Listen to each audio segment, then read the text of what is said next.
இனிமே கண்ணை மூடிட்டு கடலை எண்ணெய் வாங்கலாம். ஏன்னா மந்த்ரா கடலை எண்ணெய் இதயத்தின் தயாரிப்பு. வறுக்க பொரிக்க ஏன் எல்லா சமையலுக்கும் மந்த்ரா தான். மந்த்ரா கடலை எண்ணெய், அபார ருசி, ஆரோக்கியமான உடல் நலம்.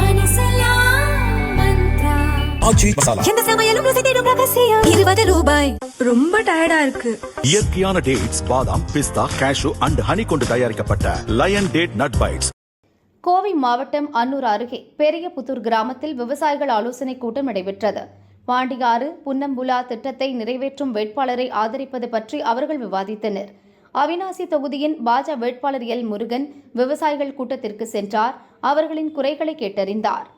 அடுத்து அதிமுக ஆட்சி அமைந்ததும் பாண்டியாறு புன்னம்புலா திட்டத்தை நிறைவேற்றி தருவதாகவும் வாக்குறுதி அளித்தார். விவசாயிகளை போற்றுகிறது பிரதமர் திரு நரேந்திர மோடிஜி ஐயா அவர்கள். விவசாயத்தை ஊக்குவிப்பது மரியாதைக்குரிய அண்ணன் எடப்பாடியார் அவர்கள். மரியாதைக்குரிய அண்ணன் எடப்பாடி அவர்கள் முதலமைச்சராக இருக்கும் பொழுது மக்களுடைய, இந்த பகுதி மக்களுடைய 60 ஆண்டு கோரிக்கையான அத்திக்கடவு அவிநாசி திட்டத்தை நிறைவேற்றி கொடுத்தது மரியாதைக்குரிய அண்ணன் எடப்பாடி பழனிசாமி அவர்கள்.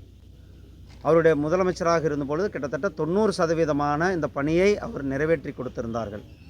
ஆனால் திராவிட முன்னேற்றக் கழக அரசாங்கம் ஆட்சிக்கு வந்து 5 ஆண்டுகள் கடந்தும் கூட இந்த திட்டத்தை கிடப்பில் போடுறதுல தான் கவனமாக இருந்தார்கள். அப்புறம் விவசாயிகள்லாம் தொடர்ந்து அவர்களுக்கு கொடுத்த அழுத்தத்தின் காரணமாக பாதி வேலை செஞ்சு பாதி வேலை செய்யாமல், சரியான குட்டைகளை கணக்கெடுக்காமல் அது ஆனால் நாங்கள் தேசிய ஜனநாயக கூட்டணி, அண்ணன் எடப்பாடியார் அவர்களுடைய தலைமையிலான அந்த கூட்டணி இன்றைக்கு விவசாயிகளுக்கு ஒரு வாக்குறுதியை கொடுத்திருக்கிறோம். அத்திக்கடவு அவிநாசி திட்டத்தினுடைய 2ஆம் பகுதியில் அனைத்து குட்டைகளும் அனைத்து குளங்களும் நிரப்பப்படும். அதன் மூலம் இந்த பகுதியில் விவசாயிகளுக்கு தண்ணீர், குடிக்கான தண்ணீர், அதே போல் கால்நடைகளுக்கு பராமரிப்பான தண்ணீர் வசதியானது செய்து கொடுக்கப்படும் என்ற அந்த அருமையான வாக்குறுதியை அவர்களிடத்தில் நான் கொடுத்திருக்கிறேன். மோடி ஐயா அவர்கள் விவசாயத்தை போற்றுகின்றவர்.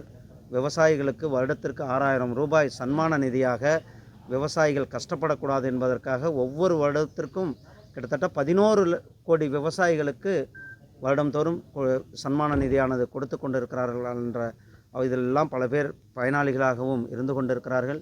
இன்றைக்கு அவர்களுடைய முக்கியமான கோரிக்கை நம்மளுடைய பாண்டியாறு, இந்த பாண்டியாறு புன்னம்புலா ஆறு, இதை பில்லூர் வழியாக பவானி ஆற்றில் சேர்த்த வேண்டும். இது 1965லேயே இந்த திட்டமானது நிறைவேற்றப்பட்டிருக்கிறது. அந்த திட்டமானது ஒப்பந்தம் கையெழுத்தாக இருக்கிறது.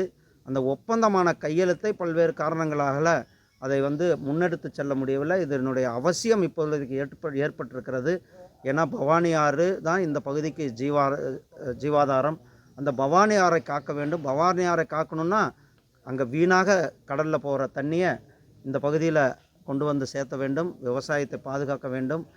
மக்களையும் பாதுகாப்பதற்கு அந்த தண்ணீர் தேவை என்பதை அவர்கள் வலியுறுத்தியிருக்கிறோம். அவர்களுக்கு நான் ஒரு உத்தரவாதத்தை கொடுத்திருக்கிறோம். இந்த திட்டத்தை நிறைவேற்றுவதற்கு முழுமையாக உங்களுடன் இருந்து 3 ஆண்டுகளில் இந்த திட்டத்தை நிறைவேற்றி கொடுப்போம் என்ற அந்த உத்தரவாதத்தை நான் விவசாயிகளுக்கு கொடுத்திருக்கிறேன்.